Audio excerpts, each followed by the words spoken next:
Pulsar auto start है, पहले auto था, अभी पल्सर बनाए हैं। यहाँ पे देखिए बटन है, कुछ इस तरीके से स्टार्ट होता है। तो ये सोनू बोतल लेके तैयार है। इस पल्सर से हम इस बोतल को सलेंसर में सेट करेंगे और इसको सलेंसर में डाल के फुल स्लेटर दे के इस बोतल को फाड़ने का कोशिश करते हैं।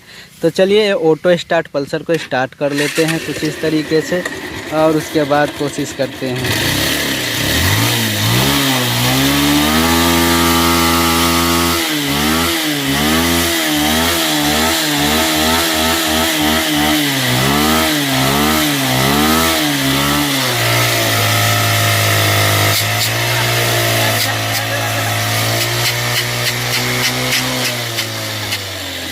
देखो क्या कुछ हुआ क्या, देखो।